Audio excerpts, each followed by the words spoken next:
श्री शिवाय नमस्तुभ्यम। प्यारे भक्तों, आपको मेरा प्यार भरा राधे राधे। आज वैशाख मास का सोमवार है। दिनांक 6 मई 2024, तिथि त्रयोदशी।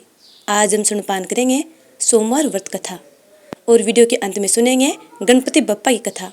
कथा शुरू करने से पहले यदि आपने चैनल को सब्सक्राइब नहीं किया है तो सब्सक्राइब कर बेल आइकन को जरूर दबा लीजिएगा ताकि आगे आने वाली वीडियो की नोटिफिकेशन आप तक टाइम पर पहुंचते रहे। आइए कथा सुनपान करते हैं। एक बार भगवान भोलेनाथ और माता पार्वती जी मृत्युलोक घूमने की इच्छा से मृत्युलोक में आए।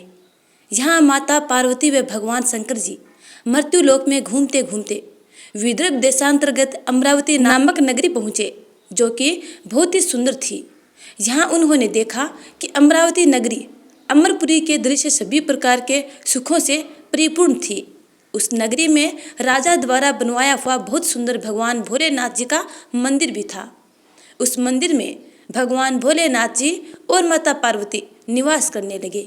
एक दिन माता पार्वती जी ने भगवान से कहा, हे प्रभु, आज तो हम दोनों चौसर पासा खेलेंगे। शंकर जी ने माता पार्वती जी की बात मान ली और चौसर खेलने लगे। उसी समय मंदिर का पुजारी ब्राह्मण मंदिर में पूजा करने के लिए आया हुआ था।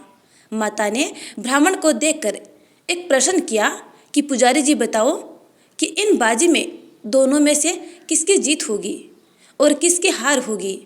ब्राह्मण ने बिना सोचे समझे कहा कि भगवान भोलेनाथ ही जीतेंगे। कुछ समय बाद बाजी समाप्त हुई और माता पार्वती जी की विजय हो गई। माता पार्वती को ब्राह्मण के झूठ बोलने पर क्रोध आया और कोढ़ी होने का श्राप दे दिया। भगवान शंकर जी के बहुत समझाने के बाद भी माता नहीं मानी और वो दोनों वहाँ से चले गए। कुछ समय बाद उस ब्राह्मण पुजारी को कोढ़ होने लगा और धीरे धीरे उसके सारे शरीर में कोढ़ हो गई। ऐसे में वह बहुत ही परेशान व दुखी रहने लगा। इस तरह कई दिन बीत गए। फिर एक दिन देवलोक की अप्सराएं शिव जी की पूजा करने उसी मंदिर में आई। अप्सराओं ने उस पुजारी के कष्ट को देखकर बड़े दया भाव से उसके रोगी होने का कारण पूछा। तब पुजारी जी ने आप बीती सभी बातें निसंकोच होकर उन अप्सराओं को बता दी। यह सुनकर वो अप्सराएं बोली, हे ब्राह्मण, तुम दुखी मत हो। भगवान भोलेनाथ जी आपके सभी कष्टों को दूर कर देंगे, परंतु तुम्हें श्रेष्ठ 16 सोमवार के व्रत पूरे विधि विधान और भक्ति भाव से पूरे 16 व्रत करने होंगे और 17वें सोमवार के दिन पाव सेर पवित्र गेहूं के आटे की बाटी बनाएं। उसके बाद घी और गुड़ मिलाकर चूरमा बनाकर भगवान भोलेनाथ जी को प्रसाद चढ़ाना और बाकी के प्रसाद को मंदिर में उपस्थित भक्तों को बांट देना। ऐसे करने से आपकी सभी मनोकामनाएं पूरी होंगी। ऐसा कहकर अप्सराएं देवलोक चली गई। ब्राह्मण भी यथाविधि 16 व्रत सोमवार के करने लगा। ऐसे में भगवान भोलेनाथ की कृपा से धीरे धीरे ब्राह्मण पुजारी कोढ़ से मुक्त होने लगा। कुछ समय बाद भगवान शंकर जी और माता पार्वती जी फिर से उसी मंदिर में पधारे। तब माता ने उस ब्राह्मण को रोग मुक्त होने का कारण पूछा तो ब्राह्मण ने माता को 16 सोमवार के व्रत के बारे में विस्तार से बताया।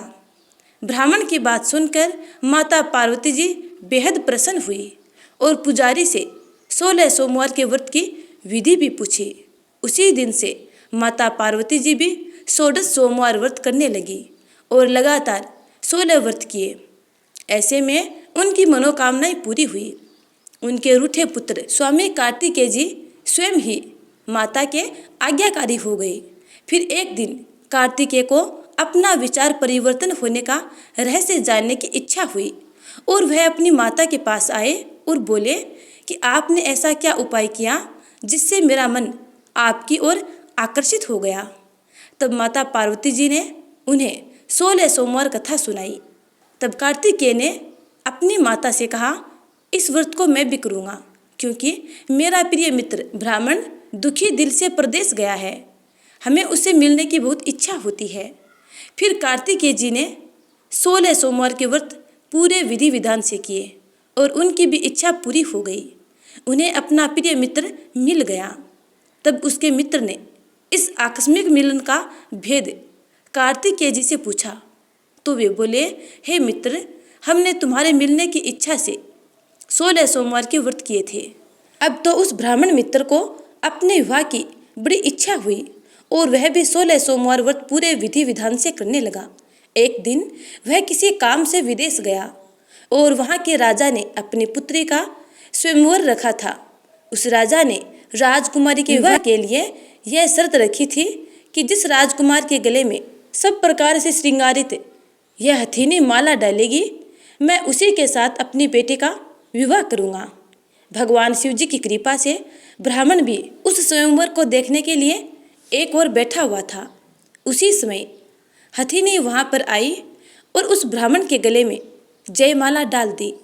इस तरह राजा की प्रतिज्ञा के अनुसार बड़ी धूमधाम के साथ अपनी पुत्री का विवाह उस ब्राह्मण के साथ पूरे विधि विधान से कर दिया और उसे बहुत सारा धन देकर ससम्मान संतुष्ट किया और वो दोनों सुखपूर्वक जीवन व्यतीत करने लगे। एक दिन उस राजकुमारी ने अपने पति से पूछा कि हे प्राणनाथ, आपने ऐसा कौन सा पुण्य किया है जो हथिनी ने सभी राजकुमारों को छोड़कर आपके गले में जयमाला डाल दी। तब ब्राह्मण बोला, हे प्राणप्रिय, मैंने अपने मित्र कार्तिकेय जी के कथनानुसार 16 सोमवार का व्रत किया था, जिसके प्रभाव से मुझे तुम जैसी रूपवान पत्नी मिली है। इस व्रत की महिमा सुनकर राजकन्या को बड़ा आश्चर्य हुआ और वह भी पुत्र कामना के लिए 16 सोमवार व्रत करने लगी और भगवान भोलेनाथ से पुत्र कामना की प्राप्ति करने लगी। शिव जी की कृपा से कुछ समय बाद उसके गर्भ से एक अति सुंदर सुशील धर्मात्मा और विद्वान पुत्र उत्पन्न हुआ। वह ब्राह्मण और उसकी पत्नी दोनों उस पुत्र को पाकर बहुत ही प्रसन्न हुए और उसका लालन पालन भली प्रकार से करने लगे। जब वह लड़का बड़ा हुआ और समझदार हुआ तो एक दिन अपनी माता से प्रश्न किया कि माता, आपने ऐसा कौन सा पुण्य किया जो आपको मेरे जैसा पुत्र प्राप्त हुआ। पुत्र की बात सुनकर उस राजकुमारी ने अपने द्वारा किए गए 16 सोमवार व्रत की कथा और पूरे नियमों के बारे में उसे बताया। उस लड़के ने इस व्रत को सब तरह से मनोरथ पूर्ण करने वाला सुनकर उसके मन में राज्याधिकार पाने की इच्छा हुई। उस लड़के ने उसी दिन भगवान शिव जी को प्रसन्न करने के लिए 16 सोमवार के व्रत पूरे नियमों से करने लगा। एक दिन दूसरे देश के राजा के दूत ने आकर उसको उनकी राजकुमारी के लिए चुना और उसे अपने साथ ले आए और राजा ने अपनी राजकुमारी का विवाह उसके साथ कर दिया। धीरे धीरे राजा वृद्ध हो गया और उसके लिए राजकाज संभालना मुश्किल हो गया। उसने अपने दामाद का राज्य तिलक कर दिया और वहाँ का राजा घोषित कर दिया। इस तरह ब्राह्मण पुत्र राजा बनकर भी यह व्रत करता रहा। जब 17वां सोमवार का व्रत आया तो उसने अपनी रानी से सभी सामग्रियों सहित भगवान भोलेनाथ जी के मंदिर में आने को कहा, किंतु रानी मंदिर में नहीं आई और उसने अपने दास दासियों को पूजा की सामग्री लेकर मंदिर भेज दिया। राजा ने पूरे विधि विधान से भगवान शिव जी की पूजा की। जब वह वहाँ से जाने लगा तो उसने सुना कि आकाशवाणी से एक आवाज़ आई और उसने कहा, हे राजा, अपनी इस रानी को राजमहल से निकाल दे, नहीं तो ये तेरा सर्वनाश कर देगी। इस वाणी को सुनकर राजा आश्चर्य में पड़ गया और उसने तुरंत मंत्रियों की बैठक बुलाई और आप बीती सुनाई।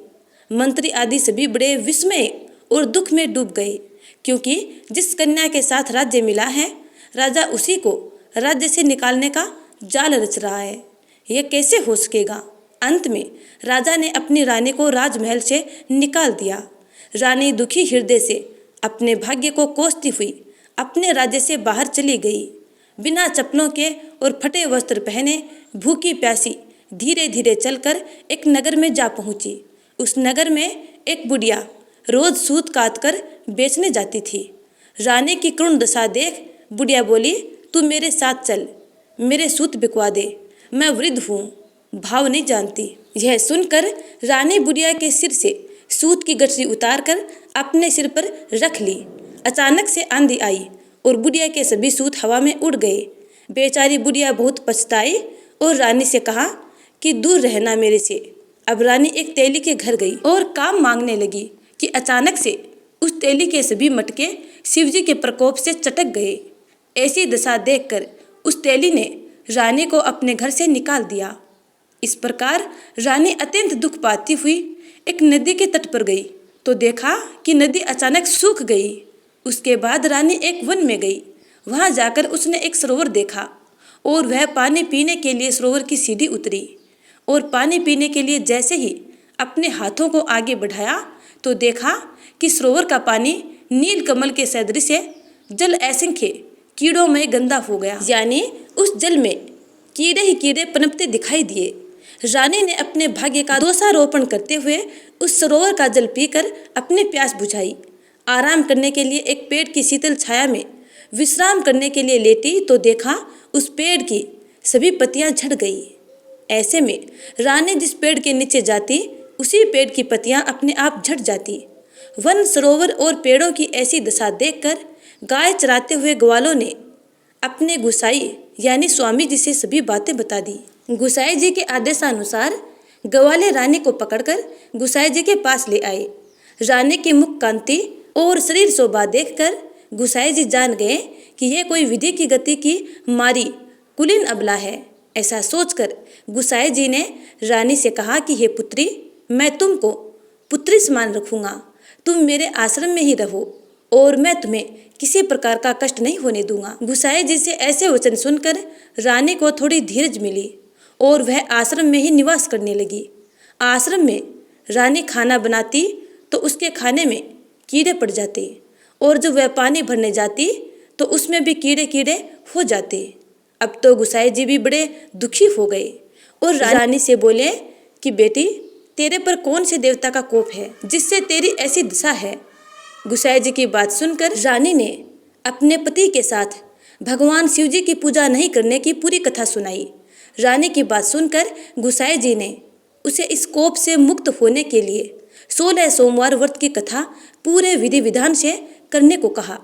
गुसाई जी की बात सुनकर वह प्रत्येक सोमवार का व्रत पूरे नियमों से करने लगी। जब रानी के पूरे 16 सोमवार के व्रत हो गए और जब उसने 17वें सोमवार का व्रत किया और रोज की तरह भगवान भोलेनाथ जी की पूजा कर रही थी तो भगवान शिव जी के प्रभाव से राजा के मन में अपनी रानी का विचार उत्पन्न हुआ और सोचा कि मेरी रानी को गए हुए बहुत समय बीत गया है, न जाने कहाँ कहाँ भटकती होगी, मुझे उसे ढूंढना चाहिए।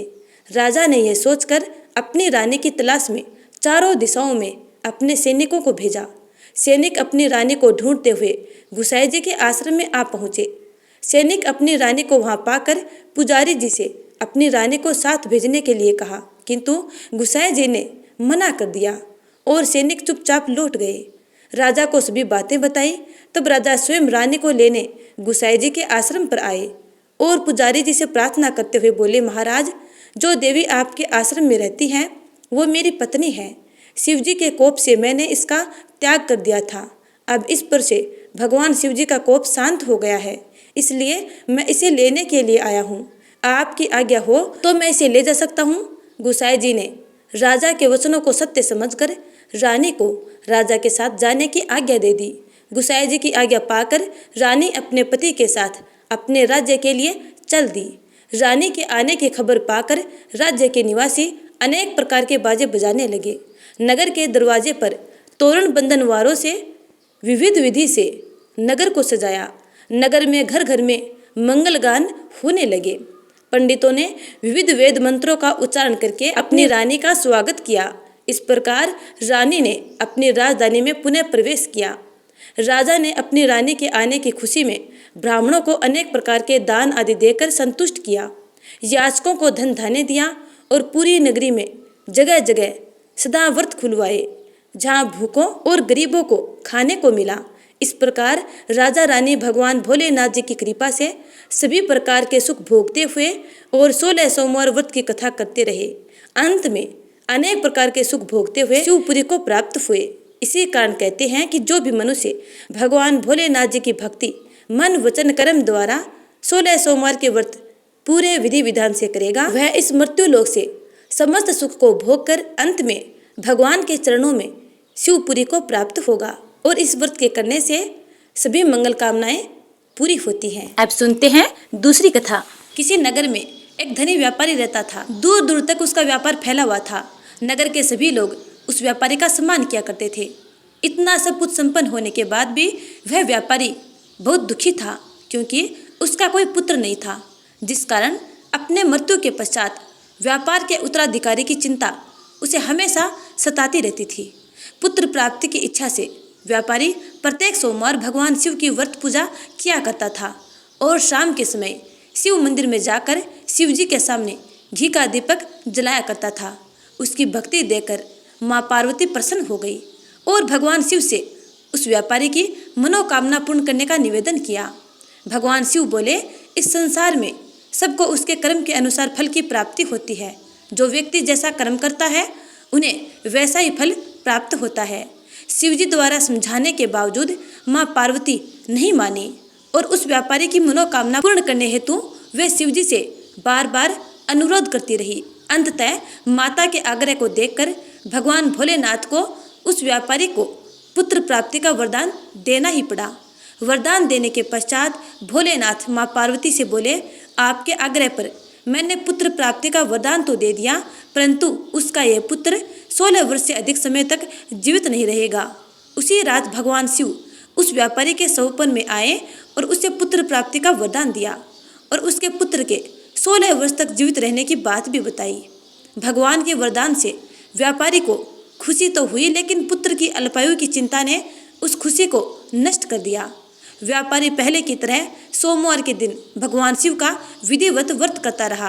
कुछ महीनों के बाद उसके घर एक अति सुंदर बालक ने जन्म लिया और घर में खुशियां भर गई। बहुत धूमधाम से पुत्र जन्म का समारोह मनाया गया, परंतु व्यापारी को पुत्र जन्म की अधिक खुशी नहीं हुई, क्योंकि उसे पुत्र की अल्पायु के रहस्य का पता था। जब पुत्र 12 वर्ष का हुआ तो व्यापारी ने उसे मामा के साथ पढ़ने के लिए वाराणसी भेज दिया। लड़का अपने मामा के साथ शिक्षा प्राप्ति हेतु चल दिया। रास्ते में जहाँ भी मामा भांजे विश्राम हेतु रुकते वहीं यज्ञ करते और ब्राह्मणों को भोजन करवाते। लंबी यात्रा के बाद मामा भांजे एक नगर में पहुँचे। उस दिन नगर के राजा की कन्या का विवाह था, जिस कारण पूरे नगर को सजाया गया था। निश्चित समय पर बारात आ गई, लेकिन वर का पिता अपने बेटे के एक आंख से काने होने के कारण बहुत चिंतित था। उसे भय था कि इस बात का पता चलने पर कहीं राजा विवाह से इनकार न कर दे, इससे उसकी बदनामी भी होगी। जब वर के पिता ने व्यापारी के पुत्र को देखा तो उसके मस्तिष्क में एक विचार आया। उसने सोचा, क्यों न इस लड़के को दूल्हा बनाकर राजकुमारी से विवाह करा दूं। विवाह के बाद इसको धन देकर विदा कर दूंगा और राजकुमारी को अपने नगर ले जाऊंगा। वर के पिता ने लड़के के मामा से इस संबंध में बात की। मामा ने धन मिलने के लालच में वर के पिता की बात स्वीकार कर ली। लड़के को दूल्हे के वस्त्र पहनाकर राजकुमारी के साथ विवाह कर दिया गया। शादी के बाद जब लड़का राजकुमारी के साथ लौट रहा था तो वह सच छिपा न सका और उसने राजकुमारी की ओढ़नी पर लिख दिया, राजकुमारी, तुम्हारा विवाह मेरे साथ हुआ था। मैं तो वाराणसी पढ़ने के लिए जा रहा हूँ और अब तुम्हें जिस नव युवक की पत्नी बनना पड़ेगा वह एक आंख से काना है। जब राजकुमारी ने अपनी ओढ़नी पर लिखा हुआ पढ़ा तो उसने काने लड़के के साथ जाने से इनकार कर दिया। राजा को जब ये सब बातें पता लगी तो उसने राजकुमारी को महल में ही रख लिया। उधर लड़का अपने मामा के साथ वाराणसी पहुंच गया और गुरुकुल में पढ़ना शुरू कर दिया। जब उसकी आयु 16 वर्ष की हुई तो उसने यज्ञ किया। यज्ञ की समाप्ति पर ब्राह्मणों को भोजन कराया और खूब अन्न वस्त्र दान दिए। रात को वह अपने शयन कक्ष में सो गया। शिव के वरदान के अनुसार शयन अवस्था में ही उसके प्राण पखेरु उड़ गए। सूर्योदय पर मामा मृत भांजे को देखकर रोने पीटने लगा। आसपास के लोग भी एकत्र होकर दुख प्रकट करने लगे। लड़के के मामा के रोने विलाप करने के स्वर समीप से गुजरते हुए भगवान शिव और माता पार्वती ने भी सुने। माता पार्वती ने भगवान शिव से कहा, प्राणनाथ, मुझे इसके रोने के स्वर सहन नहीं हो रहे हैं। आप इस व्यक्ति के कष्ट को अवश्य दूर करें। भगवान शिव ने माता पार्वती के साथ अदृश्य रूप से समीप जाकर देखा तो भोलेनाथ ने माता पार्वती से कहा, यह तो उसी व्यापारी का पुत्र है जिसे मैंने 16 वर्ष की आयु का वरदान दिया था। इसकी आयु पूरी हो गई है। माँ पार्वती ने फिर भगवान शिव से निवेदन कर उस बालक को जीवन दान देने का आग्रह किया। माता पार्वती के आग्रह पर भगवान शिव ने उस लड़के को पुनः जीवित होने का वरदान दिया और कुछ ही पल में वह जीवित होकर उठ बैठा और मामा भांजे ने भगवान भोलेनाथ और माँ पार्वती का धन्यवाद किया। शिक्षा समाप्त करके लड़का मामा के साथ अपने नगर की ओर चल दिया। दोनों चलते हुए उसी नगर में पहुँचे जहाँ उसका विवाह हुआ था। उस नगर में भी यज्ञ का आयोजन किया। समीप से गुजरते हुए नगर के राजा ने यज्ञ का आयोजन देखा और उसने तुरंत ही लड़के और उसके मामा को पहचान लिया। यज्ञ की समाप्ति पर राजा मामा और लड़के को महल में ले गया और कुछ दिन उन्हें महल में रखकर बहुत सा धन वस्त्र आदि देकर राजकुमारी के साथ उन्हें विदा कर दिया। इधर भूखे प्यासे रहकर व्यापारी और उसकी पत्नी बेटे की प्रतीक्षा कर रहे थे। उन्होंने प्रतिज्ञा कर रखी थी कि यदि उन्हें अपने बेटे की मृत्यु का समाचार मिला तो दोनों प्राण त्याग देंगे, परंतु जैसे ही उन्होंने बेटे के जीवित वापस लौटने का समाचार सुना तो वे बेहद प्रसन्न हुए। उनकी खुशी का ठिकाना न रहा और वे दोनों मित्रों के साथ अपने पुत्र के स्वागत के लिए नगर के द्वार पर पहुंचे। अपने बेटे के विवाह का समाचार सुनकर पुत्र वधू राजकुमारी को देखकर उनकी खुशी का ठिकाना न रहा। उसी रात भगवान शिव ने व्यापारी के सौपन में आकर कहा, हे श्रेष्ठी, मैंने तेरे सोमवार के व्रत करने और व्रत कथा सुनने से प्रसन्न होकर तेरे पुत्र को लंबी आयु प्रदान की है। पुत्र की लंबी आयु जानकर व्यापारी बेहद प्रसन्न हुआ। शिव भक्त होने तथा सोमवार का व्रत करने से व्यापारी की सभी मनोकामनाएं पूर्ण हुई। इसी प्रकार जो भक्त सोमवार का विधिवत व्रत करते हैं और व्रत कथा श्रवण पान करते हैं उनकी मंगल कामनाएं पूर्ण होती है। अब सुनते हैं गणपति बप्पा की कथा। एक बार गणपति बप्पा पृथ्वीलोक पर घूमने के उद्देश्य से धरती पर आए और वे हरे भरे खेतों से गुजर रहे थे। अचानक उनके मन में हरे भरे खेत में हाथ फेरने की इच्छा हुई और उन्होंने उन हरे भरे खेतों में हाथ फेर दिया। जैसे ही उन्होंने हाथ फेरा तो उनके हाथों में 12 दाने अनाज के आ गए। फिर गणपति बप्पा मन में दावा करने लगे कि मैंने तो सेठ के यहाँ से चोरी कर ली। तब गणेश जी अपनी चोरी के दोष को मिटाने के लिए सेठ जी के यहाँ 12 साल की नौकरी करने लग गए। एक दिन सेठानी राख से हाथ धोने लगी तो गणेश जी ने सेठानी का हाथ पकड़कर मिट्टी से हाथ धुलवा दिए। सेठानी सेठ जी से बोली कि ऐसा क्या नौकर रखा है, नौकर होकर उसने मेरा हाथ पकड़ लिया। सेठ जी ने गणेश को बुलाकर पूछा कि तुमने सेठानी का हाथ क्यों पकड़ा। गणेश जी बोले कि मैंने तो एक सीख की बात बताई है। राख से हाथ धोने से घर की लक्ष्मी नाराज होकर घर से चली जाती है और मिट्टी से हाथ धोने से वापस आती है। सेठ जी ने सोचा कि गणेश है तो सच्चा। थोड़े दिनों बाद कुंभ का मेला लगा। सेठ जी ने कहा, गणेश, सेठानी को कुंभ के मेले में स्नान करा के लाओ। गणपति बप्पा सेठानी को कुंभ के मेले में ले गए।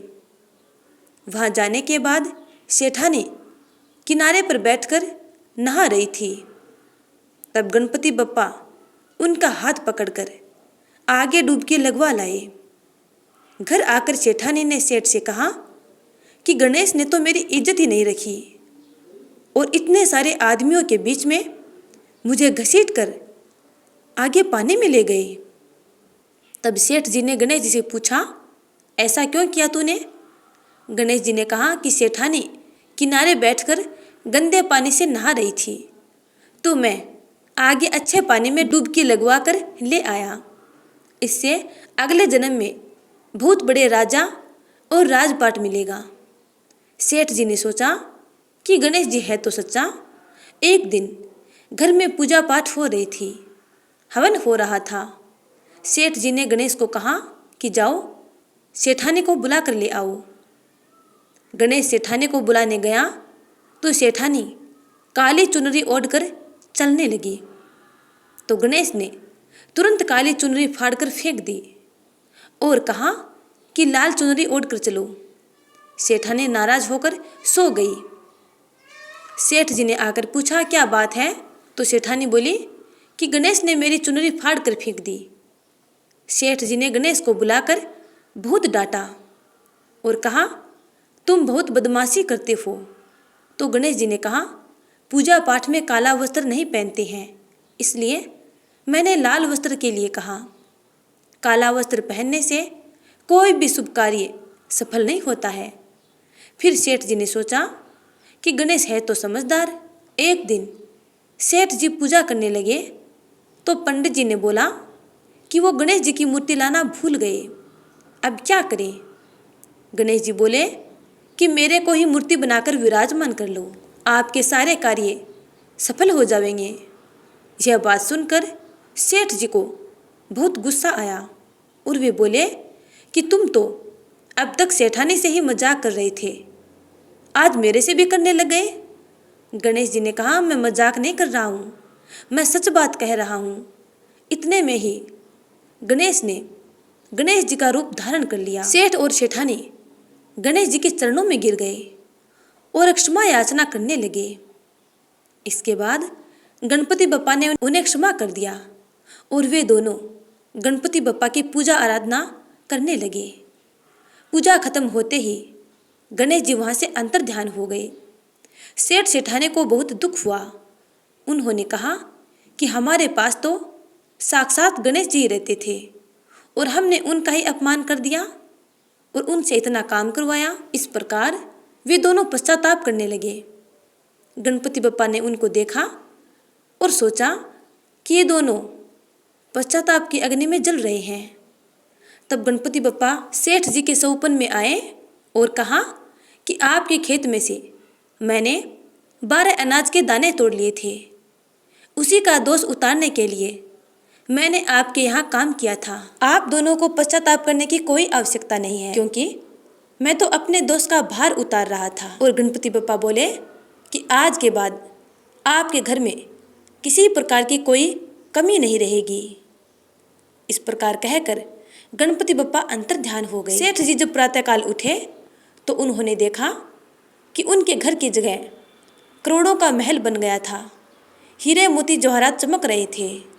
घर में नाती पोते सब खेल रहे थे और घर में खुशियाँ खुशियाँ छा रही थी। यह देखकर सेठ सेठानी अत्यंत प्रसन्न हुए और भगवान गणपति बप्पा का धन्यवाद करने लगे। इसके बाद वे दोनों सेठ सेठानी गणपति बप्पा की हर रोज आराधना और पूजा करने लगे। इस प्रकार पृथ्वी पर वे दोनों समस्त सुखों को भोग कर अंत में वैकुंठ लोक को प्राप्त हुए।